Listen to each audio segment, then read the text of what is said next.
Hello, everyone, and welcome into Senior Living Live. My name is Melissa, and today I have a fantastic guest joining me, Dr. Jamie Brodarick. Jamie, how are you this afternoon? I'm well. How are you? I am doing fantastic. Thank you for joining us. You will be our guest speaker for our webinar on October 13th, 3:30 p.m. Eastern Time. And our subject is one that I think we're all talking about right now, transitioning to senior living amidst a pandemic, whether it's a loved one that may need assistance in senior living or somebody who's looking for senior living in general. Certainly a hot topic at this point. What should I do? What shouldn't I do? And I know that you have extensive experience in senior living. Before we talk about the pandemic, I do want to hear from you the sort of trends that you have noticed with our senior community from a psychological standpoint from, say, the last 3 years or so. Sure. So one of the trends that I am seeing is the increased desire and need for socialization. And without that, I see an increase in depression, an increase in anxiety, and an increase in cognitive decline as well. Our seniors, they crave stimulation, they crave connection with other people and meaningful activities. Sure. So now moving to the pandemic, and we've been going through this and living with this for many months now. So in what ways over the course of time since March have you seen the pandemic affect our seniors and senior living in general? So those three factors that I mentioned, the anxiety, depression symptoms, and loneliness or isolation, and cognitive decline, since the beginning of COVID, I have seen an increase in the number of cases that I'm seeing, the number of families that are really at a loss without proper outlets for their loved ones to have those activities. If they're living currently outside of a community setting, the family is really tasked with trying to meet all of those needs and keep them engaged. And that's a very difficult thing to do when you're juggling work responsibilities. Maybe some of you have children. So it really becomes a very difficult thing because those things aren't happening. Sure. Well, if somebody's watching and they say, look, my mom or my dad has been an introvert their entire lives. Why do they need engagement? Why do they need to be around other people? What would you say to that?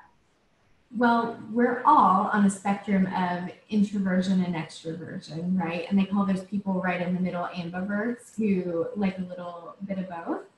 And so what I would say to that is that's fine.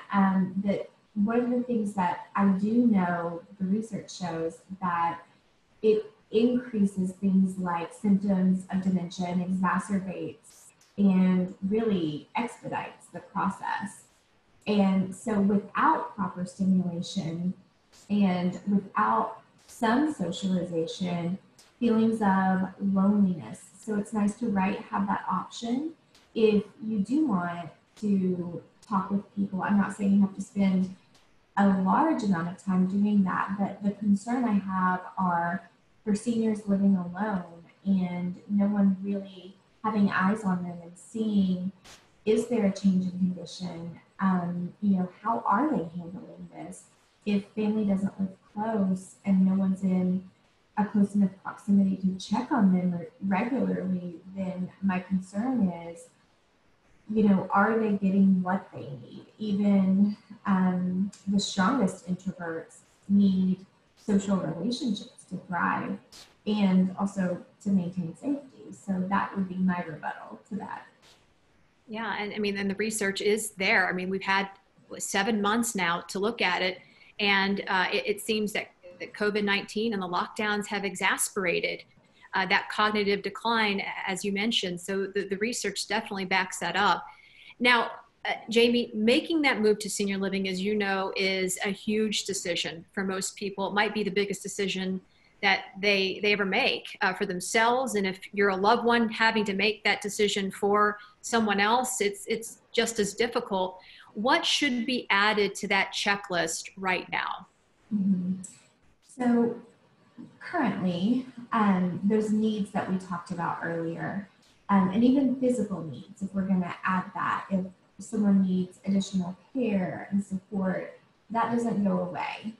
And it becomes about how can we safely and most efficiently meet this person's needs. So when considering the transition to a senior living community, you of course want to find out, what what services, what support will be offered, and what are the accommodations, and how are you modifying how you deliver these programs and services in order to maximize safety and reduce risk.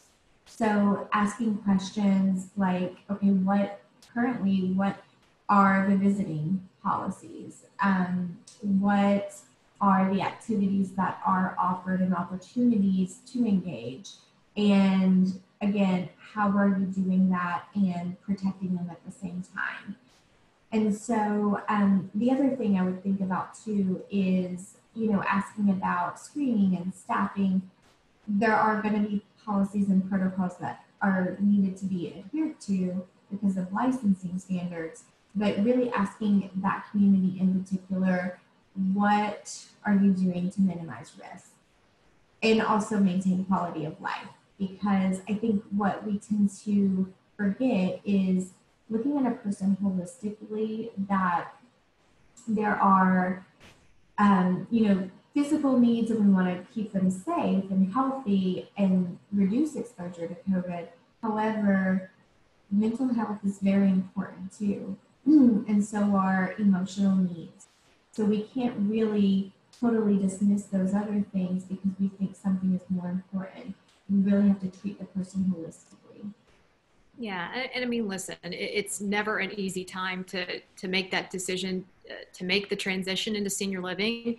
But if your reasoning for maybe not pushing the button now is because of the pandemic, as we have seen, the shelf life here of COVID-19 has outlasted everyone's expectations. We're in month 7, no signs of slowing down yet, but needs still have to be met. Yes? Mm-hmm. Yes, definitely. And the question that I would pose, is, since these needs don't go away and they exist, and that is one of the reasons that families are prompted or people are prompted to look into senior care options, you have to really consider, how am I meeting those needs at home and at what cost?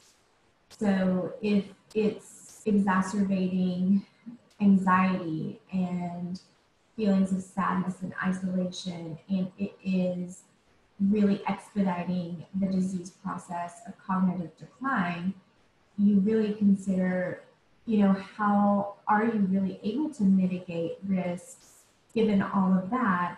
And if whether you're having a service provider come into your home or you're having to leave your home and take your loved one to something like a senior center, they're going to have exposure. So I think that's one of the more common things families talk to me about, is they're just very concerned about communal living right now. And my response is always, there is risk no matter what you're exposing yourself to. And I think weighing the pros and the cons and the risk and the benefits, that's a really important thing to do. And I would love to be able to offer some insight on doing that. Yeah, well, you've already offered some insight today before your webinar. Excellent advice so far. And for those of you watching, not only will you get to hear more from Jamie for her webinar, but you'll also be able to ask her some questions. So you certainly want to tune in. Transitioning to Senior Living Amidst a Pandemic. That is the name of the webinar. October 13th is the day, the time 3:30 p.m. Eastern Time. And of course, our guest, Dr. Jamie Brodarick. Jamie, thank you so much for joining me today. You're welcome. Thank you.